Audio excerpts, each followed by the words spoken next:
What's happening, beautiful people? Welcome back to the Grateful Panic channel. I'm so glad that you stopped by, and I hope at the end of the video you are too. And you will have to excuse me because not only am I shooting on location at our good friend and Grateful Panic family member and just all around top-notch member of the EDC community, brother Javon, but I'm at his house, but also I've lost my voice because you have to talk so loud at Blade Show because there's like this steady roar of human voices going on that you have to like really project to be heard above it. So my voice is crap right now, but I got something pretty exciting. I think it's pretty exciting, and I hope you guys will too.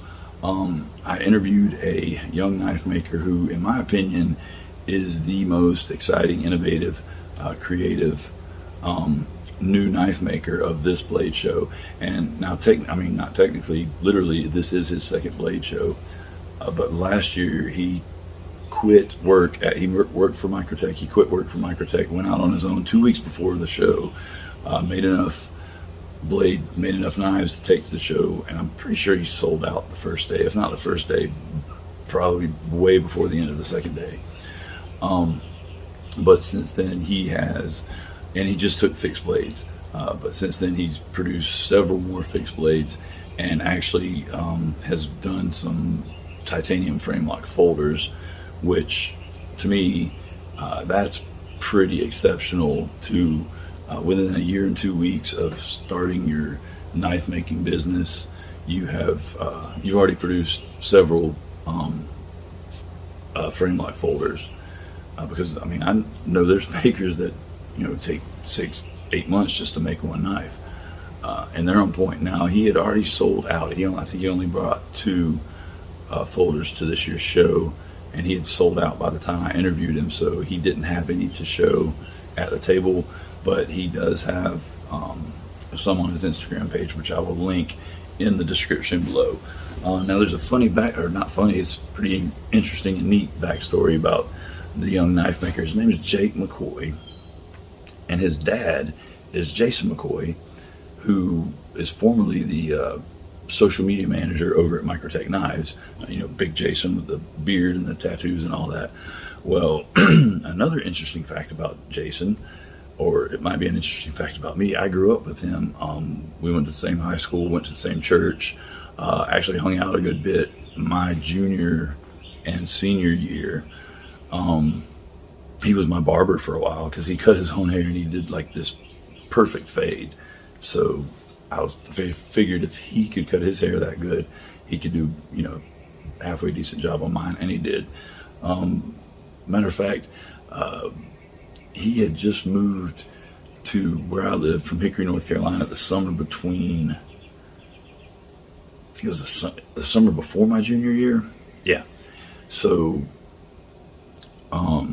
me, him, and my other friend Derek hung out a good bit that summer, and we actually went to see Wayne's World in theaters when it first opened. And on the way back, we were driving down Highway 41 through Marietta, pulling up next to cars, doing the whole "pardon me, would you have any grape Poupon" thing, and just thought it was the most hilarious thing in the world. But anyway, so without further ado, let's take a look at what Mr. Jake McCoy is doing that is exciting and new. I hope you guys enjoy. Hey, what's up, guys? We've got Jake McCoy here, I would say a young up-and-coming knife maker, but he's up. I'm 22. I'm still kind of young. He's a modest young fella. He gets that from his daddy. But let's go over here and take a look at these knives that he has made. You want to tell us a little bit about pick a random selection. Tell us a little bit about him, what maybe your inspiration was. So this is the Genesis. This is one of my first ever designs. I just based a folder off of it. I sold both of the folders that I brought, so I don't have any as an example, but kind of an aggressive fixed blade design that I did. All of these are S35BN. This is tortoiseshell micarta. And then this is the Exodus. This is the second design I have so far. And then what do you use as inspiration when you come up with your designs? I take inspiration from a lot of the people I've been friends with, so I really take a lot of inspiration from one of my really good friends, Sebastian Bringy, Borka Blades, Bastinelli knives, a lot of their fixed blades and stuff like that. I've been a collector of theirs since I was like 12 years old, and Sean Morfione, who works at Morfione Customs, and Tony's son, has taught me a lot about grinding, and used to grind all the blades at Microtech with Sean, so learned a lot from him. So you actually work for Microtech? I left Microtech last year, 2 weeks before Blade Show, so this is the Stinger, this is another design. But left Microtech 2 weeks before Blade Show last year, and went out on my own, just had fixed blades at the time. So how long did you work for Microtech? 5 years. 5 years. You so I did a little bit of everything. So I started out making sheaths. A lot of the SBK knives I made sheaths for, and then after that I worked a lot in processing. I did a lot of the handwork, so hand rough satin blade finishes, stuff like that. I would do that, and then also grinding. So towards the end of working there, I did a lot of grinding for the blades and stuff.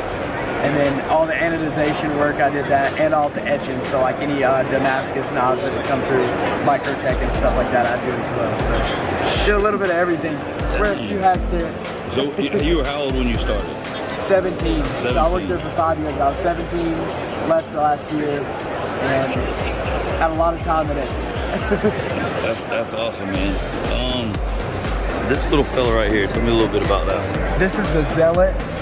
So I actually had this design. A lot of my designs that I came out with were literally mess ups from other knives. So this is the child of this, basically. I ended up messing up one of my Cyrax knives. Whenever I first went out on my own and started making knives, I would, not like the grinds, not like the finish on something, and I would end up trying to take it down, see what I could do with it, and would come up with something new. So that's how this design was born, basically from an accident. And you're not the first knife maker I've heard say that one of their designs is a mess up from another one of their designs, because you're never done. There's always a knife in there somewhere. You just gotta find it. Even like this is pretty much a shorter version of the X, the same handle shape, same everything. So they're really similar, but I know some people like smaller fixed blades too, better to EDC. Oh yeah, for sure. But I like the way you've got a variety of like your handle materials. You've got some that are kind of low key, and then some that are kind of flashy. Right. You don't just stick to one thing. Right. Try and change it up a little bit. I'm eventually going to get to the point where I start working my way into doing more folders. Just because folders are an easier market, Folders are a lot easier to market. It's a lot harder to sell because not many people carry fixed blades. Right. So, yeah, I'm eventually going to get into making more folders. Now I'm going to link your Instagram down below in the description. You've got the example of the folders that you made on your Instagram, yes, right? So, yes, sir, I do. So my Instagram is Jake McCoy 1999.